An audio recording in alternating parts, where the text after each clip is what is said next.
Bom, pessoal, começando aqui a nossa linguiça Blumenau. O primeiro passo para fazer a linguiça, a gente começa aí pelo invólucro, né? Começamos aí pela tripa verde de gado. Obviamente que você também pode fazer com a tripa de porco. Eu prefiro trabalhar com a tripa de gado por ser um pouco mais resistente. Então ela vem dessa forma, ela não vem seca, ela vem salgada. Então você tem que hidratar ela, né? Eu estou hidratando ela aqui em água morna, não pode ser água quente. E daí eu espremo aí, um limão é o suficiente. O cheiro é um pouco forte, mas é muito importante essa hidratação, porque a hora que a gente for embutir, ela não arrebentar. Então ela precisa estar bem hidratada. Então o primeiro passo é esse. Antes de qualquer coisa, eu começo pela hidratação da tripa.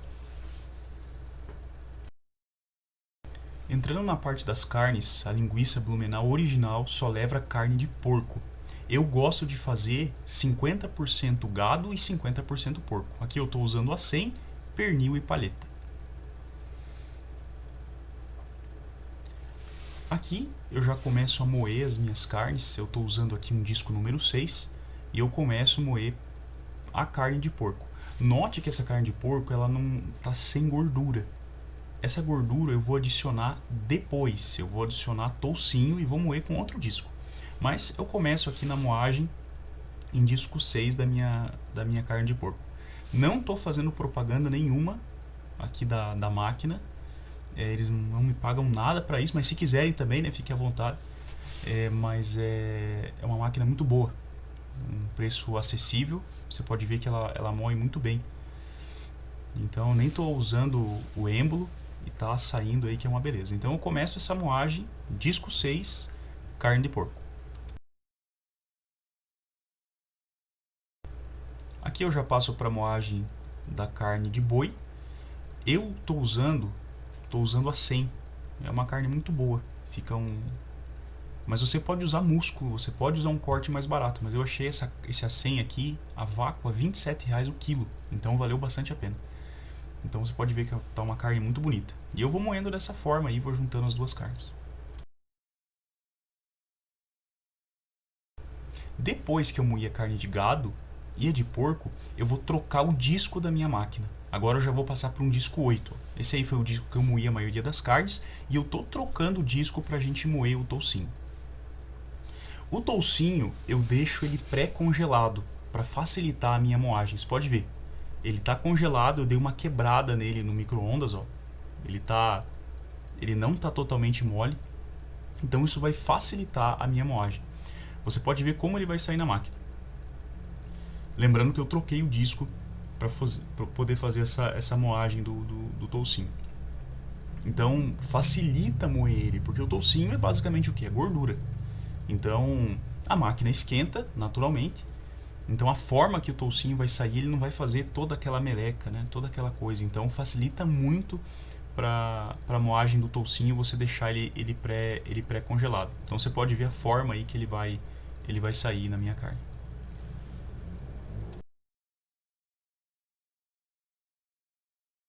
Depois de moer tudo, carne de gado, carne de porco, toucinho, fica desse jeitão. Pode ver que está bem bonito. E agora, obviamente, eu vou ter que refrigerar isso aqui. Eu não posso deixar isso aqui em cima. Mas antes, o que eu vou fazer?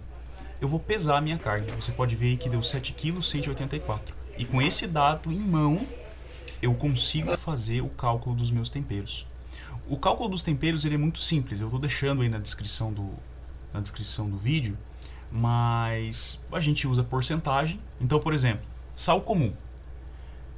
Eu vou usar 2,5%. Então você pega 2,5, divide por 100 e daí vai multiplicar pelos 7,1 kg. Está aqui em gramas, né? E vai dar a quantidade de sal que eu preciso. Por exemplo, 177 gramas de sal. Por exemplo, o sal de cura 2, o antioxidante, isso aqui 2,5 gramas por quilo. Aqui eu já multiplico direto. A dextrose, que é o açúcar que as nossas leveduras láticas vão se alimentar, é um valor diferente, né? Ali 4%. Então, tá tudo descrito ali no vídeo, na descrição, como você faz esse cálculo. Mas é basicamente fazer a porcentagem e multiplicar. E um dos momentos mais importantes é essa cultura. A cultura que vai fermentar e vai reduzir o pH para a gente ter uma longevidade no produto. Você pode ver que é pouquinho, 1,77 gramas. E essa é a cultura que eu vou usar. A cultura, primeiramente eu vou sanitizar esse envelope com álcool 70, assim também como a tesoura que eu vou abrir, eu vou sanitizar. É muito importante isso, né? Vou colocar aquele 1,77 gramas em água filtrada, dissolver ele e vou adicionar por último na minha massa, certo? Agora, quanto à massa, depois que eu moí, fiz tudo, deixei ela na geladeira descansando enquanto eu fazia esse cálculo dos temperos, eu vou esticar ela na mesa e todos aqueles temperos, menos a dextrose e a levedura, eu vou passar num mixer. Facilita muito. Todos os sais, todo o tempero, a pimenta, você pode passar num mixer para ficar um pó bem fino. A única coisa que eu não passo no mixer é a dextrose, esse pó branco que vocês estão vendo aí, que vai ser o alimento para nossa levedura. Porque ele já é um pó, ele é um pó bem fino. Então, eu salpico todo o tempero em cima da carne, depois coloco aí juntamente a dextrose, que é o açúcar, e daí é colocar o braço para funcionar, né? Eu tô incorporando bem esse tempero. Tem pessoas que têm um mexedor, né, um batedor, mas pela quantidade aqui de linguiça, 7 quilos não tem necessidade, uma quantidade pouca. Agora notem que depois que eu misturei todos esses temperos, eu vou adicionar o quê? Tá vendo? A minha levedura dissolvida em um pouco de água. Tá conseguindo ver? Bem pouquinho por vez, vai incorporando, não deixa vazar para fora. E aí você consegue incorporar bem essa levedura na massa. E montei aí a minha máquina para embutir. Se você não tem um embutidor, você tem que embutir na máquina, né? É complicado, mas minha tripa aí bem hidratada, a carne ali já refrigerada. E agora é mão na massa. Literalmente encher linguiça, né? Em duas pessoas, quando você está numa máquina, é mais fácil você embutir. Enquanto uma vai no pilão ali na máquina, forçando a massa para baixo, você vai embutindo na tripa. Tripa bem hidratada, lembra que eu falei no início, muito importante. E devagar você vai embutindo. Essa cor meio esbranquiçada é normal. A tripa de verde de gado, ela dá um aspecto bem branco assim para a linguiça. Então eu vou embutindo assim, todas dessa forma. Depois que eu vou embutir toda a minha massa, que eu vou me preocupar com a minha amarração. A amarração, ela é relativamente simples. Você pode ver que todas as linguiças estão embutidas. Eu fiz uma separação por ferradura, que é o padrão da linguiça Blumenau. E quando dava ali uns 30 centímetros mais ou menos, eu fazia já uma divisão na tripa, na hora que estava embutindo ali na máquina. Então eu vou pegar um pedaço de barbante, é muito simples a amarração da linguiça. Você vai forçar ali um pouquinho. Lembrando que em todas essas voltas de linguiça, eu usei uma agulha bem fina para furar, para tirar o ar, né? Para melhorar aí a textura. Então, um pedacinho ali de tripa, 2 nós cegos. Já faço o formato da ferradura, colocando ali no detalhe para vocês verem. Passo 2 vezes e dou mais 1 ou 2 nós cegos. Então não solta de jeito nenhum. É uma amarração, na verdade, bem simples. Todas essas rebarbas de fio eu tiro depois. Com a tesoura eu venho dando um acabamento aí em cada volta de linguiça. Cada volta dessa aí tem aproximadamente 200, 250 gramas, às vezes 300 e por aí vai. Mas é desse jeitão aí que fica a volta. Totalizando 7 quilos e 400 gramas de linguiça. Deu um pouco a mais, obviamente, né? Por causa do peso da tripa, barbante e assim por diante. Agora vem a parte importante, a nossa defumação. Aqui no caso, uma defumação a frio. Como que eu faço uma defumação a frio nesse meu defumador aqui? Eu faço um fogo lá na boca, basicamente, do meu fogão a lenha. A fumaça vai percorrer todo esse trajeto e sair lá no fumeiro. Então, não vai ser quente a defumação, vai ser uma defumação a frio, né? Então aí eu já dividi as linguiças dentro do defumador. Elas couberam, cabe muito mais, mas essa produção aqui que eu fiz não conseguiu lotar o defumador, assim por dizer. Então você organiza dessa forma, pendurei elas, é importante um certo espaço entre elas para que a fumaça realmente penetre aí dentro, né? E dessa forma a gente faz essa organização para nossa defumação a frio.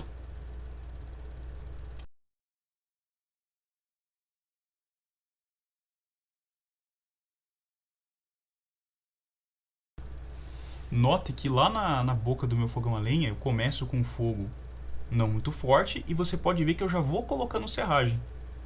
E daí vai saindo a fumaça lá no nosso fumeiro. Conferindo a temperatura, tudo ok, uma defumação literalmente a frio. Aqui é depois de 10 horas de defumação. Eu faço essa defumação em 2 vezes. No dia que eu faço a linguiça e depois no outro dia. Então são no total aí umas 15 horas, 17 horas de defumação. E nas primeiras 10 horas ela já fica com essa coloração.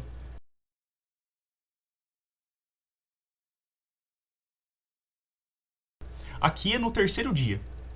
Depois de 72 horas de fermentação, o que é extremamente necessário, a fermentação ela vai diminuir o pH. O pH vai ficar ácido, ou seja, com pH ácido, bactérias indesejáveis não vão se proliferar. Então vai ficar um produto seguro para você comer.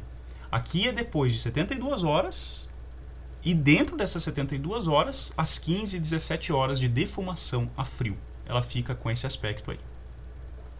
E agora, depois de feito todo o processo, vocês vão acompanhar a abertura do produto, né?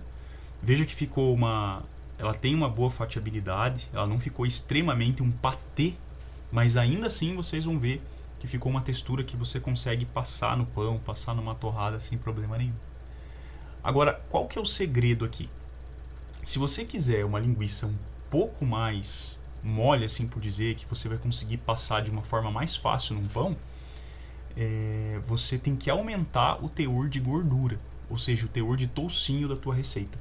Eu coloquei aqui cerca de 27, 28%. Você pode aumentar aí até para uns 35%, vai ficar uma linguiça literalmente um patê. Mas se você ver, a textura dela está muito boa ainda nesse ponto aqui para você passar no pão. Se você percebeu, ela não soltou com tanta facilidade assim da tripa. Por quê? Eu precisei raspar ali com a faca. Isso tem muito a ver com a cura, porque 72 horas é o tempo mínimo de fermentação da linguiça. Agora, como ela tem o sal de cura 2, ela tem uma longevidade bem grande, você pode deixar ela curando aí por mais 5, 6, 10 dias. Você vai ver que ela vai endurecer cada vez mais e vai ficando mais fácil de você tirar ela do invólucro, né? Mas ficou aí, uma textura muito boa, um gosto também, não fica salgado. Essa quantidade de sal de 2,5% fica muito boa. Então essa é a receita aí, pessoal, trazendo para vocês em detalhes aí o feitio da linguiça Blumenau. Até a próxima.